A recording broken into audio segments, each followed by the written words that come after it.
Olá, muito boa tarde para você. O Pauta Aberta desta quinta-feira, dia 24 de fevereiro de 2022, está no ar.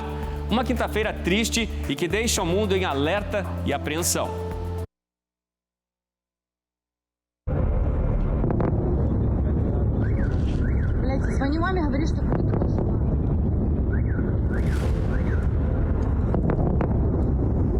A madrugada deste 24 de fevereiro iluminou a Ucrânia de medo e terror. Refletiu ao mundo um movimento triste de intolerância, de ausência de diálogo e de diplomacia.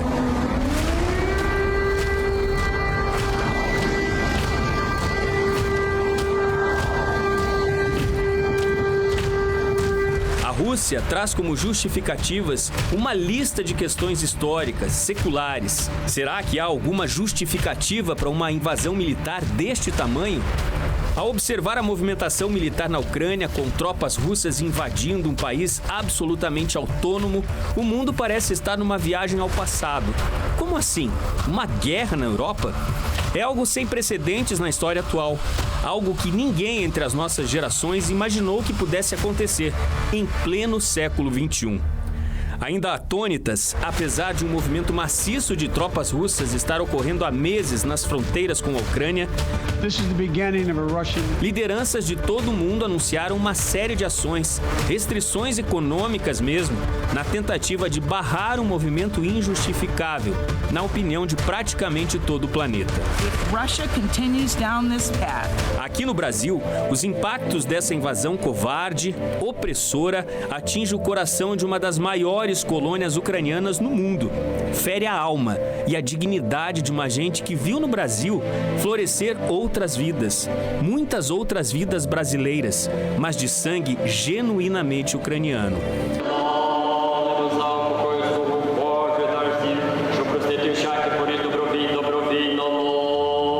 As explosões, sinais do conflito armado, se espalham pelo país.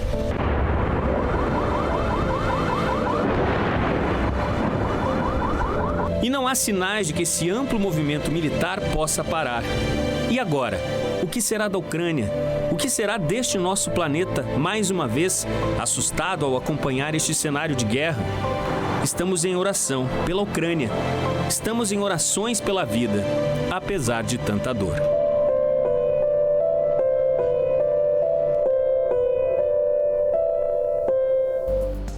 Em orações pela Ucrânia sempre. Daqui a pouco a gente traz mais detalhes sobre esse dia de ocupação. Acompanhe agora o que mais é destaque no nosso jornal de hoje. O desemprego cai no Brasil, mas a média de renda do trabalhador também caiu. É a mais baixa proporcionalmente desde o início da série histórica em 2012. Os números foram divulgados hoje pelo IBGE. A Petrobras anuncia lucro de 2021, mais de 106 bilhões de reais, o maior já registrado em empresas de capital aberto no Brasil. Em Petrópolis, as buscas entram no 10º dia por desaparecidos. Imagens divulgadas esta semana mostram o desabamento de um prédio onde funcionava uma estamparia. E ainda, as bolsas desabam pelo mundo com a invasão da Rússia à Ucrânia. E a gente mostra também o contexto histórico, que explica alguns dos motivos desta guerra.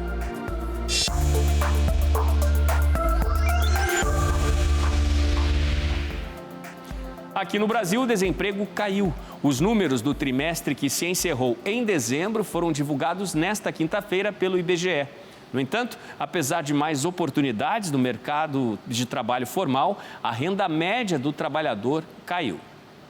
O recuo no último trimestre de 2021 deixou a taxa de desemprego em 11,1%. Foi o índice mais baixo nos últimos 2 anos, desde dezembro de 2019, quando o índice também esteve em 11,1%. Com o fechamento dos números de dezembro, a taxa média do desemprego em 2021 ficou em 13,2%, abaixo dos 13,8% registrados em 2020, o que, de acordo com analistas, mostram uma tendência de recuperação dos empregos no Brasil. Embora esteja claro uma leve recuperação nos números, também os analistas explicam que não foi um ano de superação de tantas perdas, pois a pandemia não acabou e o cenário do ponto de vista sanitário é de preocupação e alerta ainda. Outro reflexo registrado no ano de 2021 foi a média salarial, que caiu na comparação com anos anteriores. Várias atividades econômicas, e não apenas no Brasil, ainda estão impactadas pelos efeitos de médio e longo prazo da Covid-19. No total, 95 milhões e 700 mil brasileiros estavam ocupados em dezembro do ano passado. A alta no número de pessoas ocupadas chegou a 3% na comparação com os 3 meses anteriores, julho, agosto e setembro. Chegou a 9,8% em comparação com o último trimestre de 2020. A taxa de informalidade subiu de 38% para 40% no ano passado. Os estados que registraram as maiores taxas de desemprego foram Amapá, 17,5%, Bahia, 17,3% e Pernambuco, 17,1%. As menores taxas foram registradas em Santa Catarina, 4,3%, Mato Grosso, 5,9% e Mato Grosso do Sul, 6,4%. A Petrobras anunciou os lucros de 2021, uma marca histórica que chegou a 106 bilhões de reais. O lucro da Petrobras em 2021 é o maior já registrado por empresas de capital aberta no Brasil. A Petrobras informou nessa semana que registrou um lucro líquido recorde de 106,6 bilhões no ano passado. Em 2022, a estatal reportou ganhos de mais de 31 bilhões, que representam um avanço anual de mais de 1.400%. Com esses dados, a empresa vai distribuir 37,3 bilhões de dólares aos acionistas como dividendos. Esse valor também é considerado um recorde. Esse resultado se dá pelo aumento do preço do petróleo no mercado individual, corte de custos e o aumento das vendas de combustível, entre eles o gás natural e a energia elétrica. Em termos da composição da receita do mercado interno, o diesel e a gasolina continuarão sendo os principais produtos, respondendo juntos por 72% da receita nacional de vendas de derivados do petróleo no quarto trimestre de 2021. O nosso assunto agora é a tragédia em Petrópolis. Por lá já são 10 dias de buscas e 48 desaparecidos, de acordo com os últimos números da Defesa Civil. Dias depois da tragédia, imagens de dentro de uma estamparia mostram o desabamento do prédio. As imagens impressionam. Apesar da estamparia já estar alagada, os 3 funcionários continuavam lá dentro quando, de repente, o prédio desaba. Os funcionários da estamparia, que ficava no bairro Chácara Flora, tiveram que gritar em meio à escuridão para dar as mãos e sair do local. Os trabalhadores tiveram poucos ferimentos. Foi um verdadeiro milagre. Nas imagens, é possível ver que a empresa foi engolida pela lama durante as fortes chuvas que destruíram parcialmente Petrópolis no dia 15 deste mês. O temporal que provocou deslizamentos, alagamentos, já soma mais de 200 mortos. 188 deles já foram identificados. Segundo a Polícia Civil, o cenário é crítico, pois existem dezenas de desaparecidos. As buscas continuam. Bombeiros e moradores voluntários ajudam na difícil missão de encontrar os corpos daqueles que não conseguiram escapar dessa tragédia. E tem sido um trabalho muito difícil e de muita dor, né? Neste 10º dia de buscas aí, o corpo do jovem Gabriel da Rocha, nós mostramos aqui no Pauta Aberta imagens que correram o país, né? Ele era uma das pessoas sobre aqueles ônibus que rodopiavam enquanto a água corria forte descendo ali pela rua, né? O corpo dele foi achado nesse 10º dia de buscas aí, houve declarações inclusive do pai dele, né? Que finalmente achou o filho. Um dia de muita tristeza para essa família. Ficam também nossas condolências aí. Vamos para o intervalo, gente. No próximo bloco, trazemos para você todos os detalhes sobre este 24 de fevereiro, dia marcado pela invasão de tropas russas na Ucrânia e os reflexos, né, dessa invasão pelo mundo.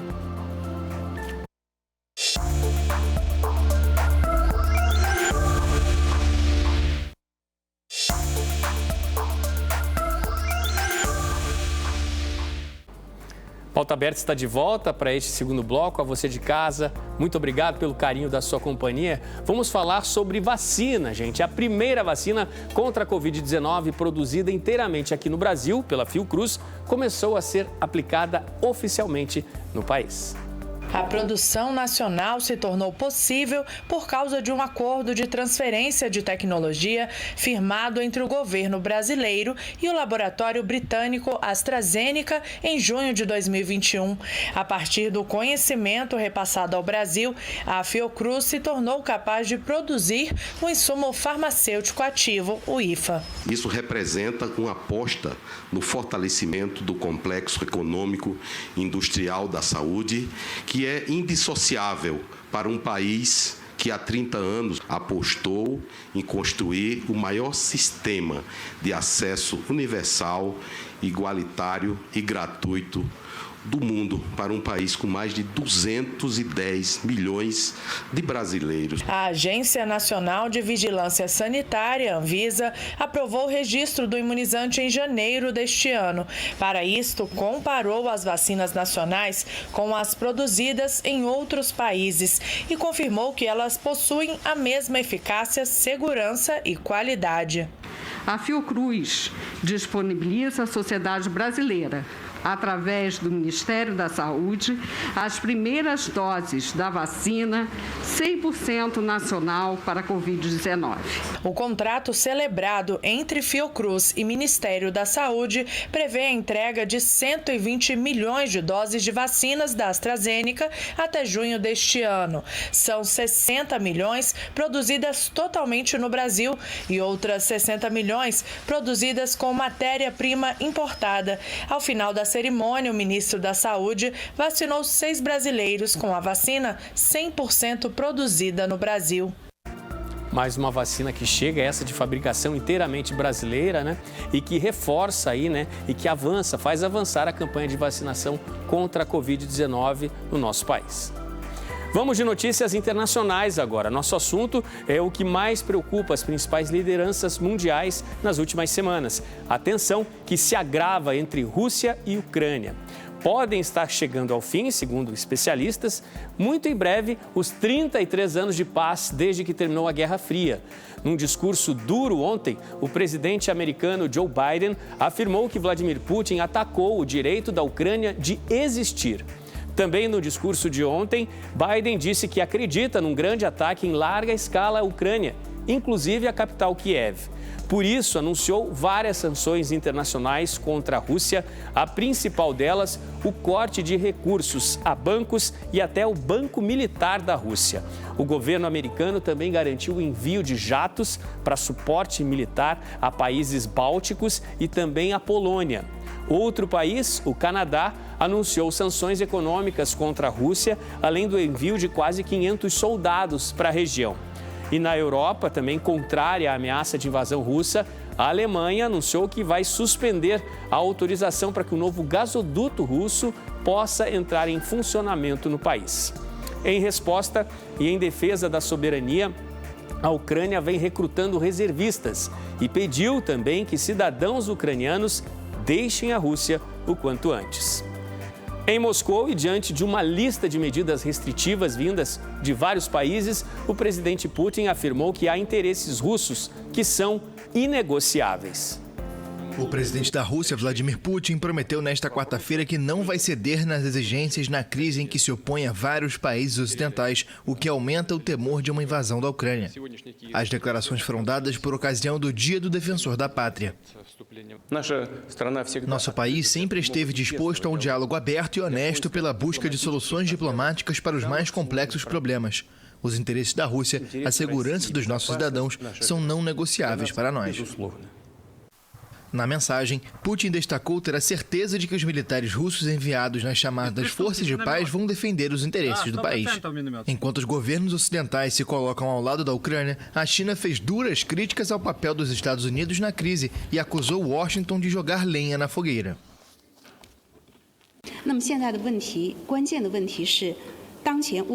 A questão principal agora é qual papel um dos principais atores, os Estados Unidos, desempenharam durante a tensa situação na Ucrânia.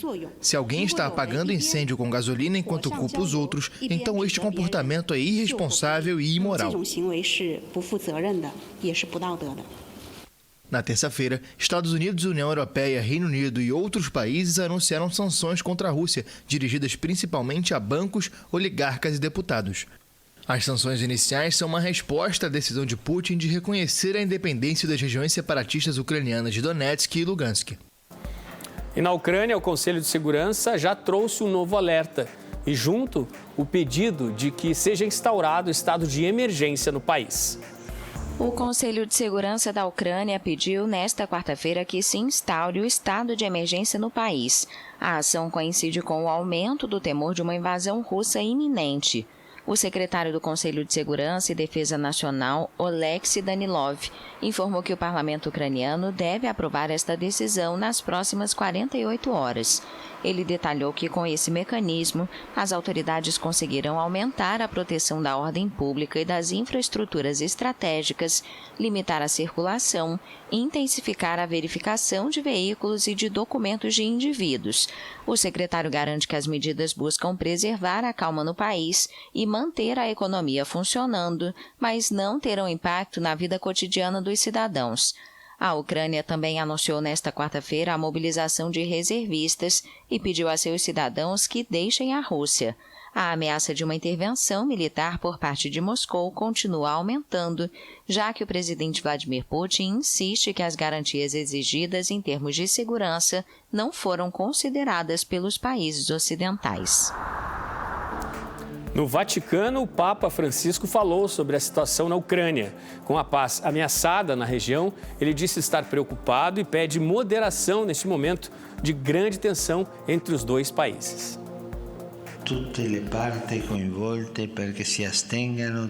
O Papa Francisco lamentou nesta quarta-feira a situação cada vez mais preocupante na Ucrânia, que, segundo ele, põe a paz de todos em risco. A mensagem foi dada no momento em que aumenta o temor de uma escalada militar por parte da Rússia. Tenho uma grande dor no coração pelo agravamento da situação na Ucrânia. Apesar dos esforços diplomáticos dessas últimas semanas, cenários cada vez mais alarmantes estão surgindo. Como eu, muitas pessoas em todo o mundo estão passando por angústia e preocupação. Come me, tanta gente em todo o mundo está provando angústia e preocupação. Mais uma vez, a paz de todos está ameaçada por interesses partidários. Gostaria de apelar àqueles que têm responsabilidades políticas para que façam um sério exame de consciência diante de Deus. Perché facciano um sério exame de consciência diante a Dio. O Papa pediu que as partes envolvidas se abstenham de realizar ações que possam provocar ainda mais sofrimento aos povos. O religioso declarou que o dia 2 de março, quarta-feira de cinzas, será um dia de jejum e oração pela paz na Ucrânia. A data marca o início da quaresma para os católicos.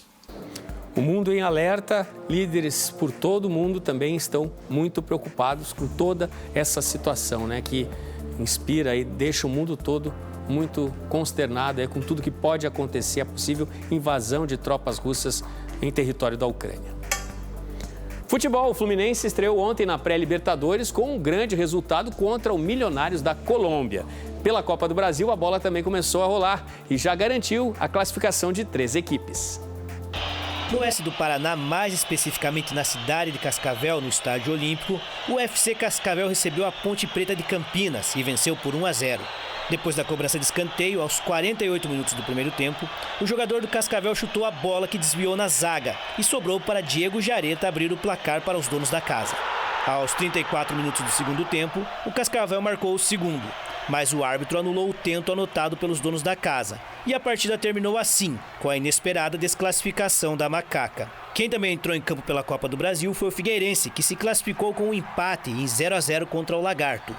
E o Avaí também se classificou, após empatar em 1-1 contra a URT de Minas Gerais. Mas a noite não foi só de Copa do Brasil.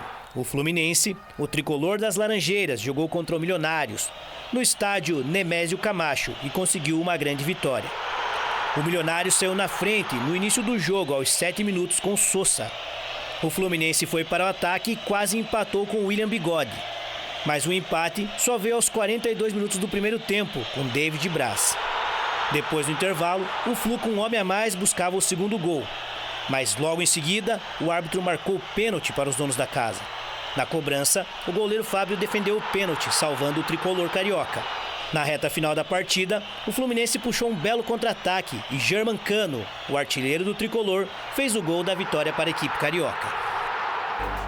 Grande resultado do Fluminense. E essa noite tem jogão, tem decisão em Curitiba, tem Atlético e Palmeiras. É o primeiro jogo dessa decisão entre o campeão da Copa Sul-Americana, o Atlético, e o campeão da Libertadores, o Palmeiras. O Sérgio Júnior já esteve na Arena da Baixada hoje cedo e nos traz informações da partida. Olha só.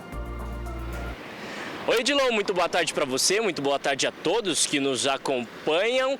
Clima de decisão. Hoje, nessa quarta-feira, mais tarde, às 9h30 da noite, tem um encontro entre Atlético Paranaense e Palmeiras, valendo o título da Recopa. E tá aqui, ó, o palco da grande final do primeiro jogo aqui na Arena da Baixada, hoje às 9h30 da noite. A equipe do Atlético segue sim concentrada e a equipe do Verdão também segue concentrada. Lembrando que o Palmeiras chegou ontem aqui em Curitiba por volta das 6 horas da noite. Abel Ferreira não vai contar com 3 jogadores do elenco principal. A dupla de zaga Gustavo Gomes e Luan. Gustavo Gomes deu positivo para a Covid-19 e Luan está machucado. E o meio-campo, Gustavo Scarpa também aí com problema no joelho. Quem faturar o título aí da Recopa vai pôr no bolso 8,5 milhões de reais. Lembrando que o Palmeiras e o Atlético estão disputando pela segunda vez aí o título da Recopa e nenhuma das duas equipes tem esse título. Então é uma boa oportunidade aí para o Atlético ou para o Palmeiras. Lembrando que semana que vem também já tem o jogo de volta lá em São Paulo, no Allianz Parque. O horário do jogo, 9h30 também, o mesmo horário que daqui a pouquinho, às 9h30, Atlético Paranaense e Palmeiras se enfrentam, Odilon. E nós ficamos com essa imagem belíssima do Caldeirão, que promete, a torcida promete hoje lotar o estádio, fazer uma boa festa para a equipe do Atlético. O Palmeiras vai também contar com a participação da sua torcida, Odilon. É isso aí. É isso aí, muita expectativa, né, das duas torcidas para o jogão dessa noite. Amanhã a gente traz todos os detalhes desse primeiro jogo da decisão da Recopa entre Atlético e Palmeiras. E com essa da decisão da Recopa a gente se despede. Muito obrigado pela sua companhia, um ótimo fim de tarde para você. A gente tem um novo encontro marcado para amanhã à tarde aqui no Pauta Aberta. Tchau, tchau.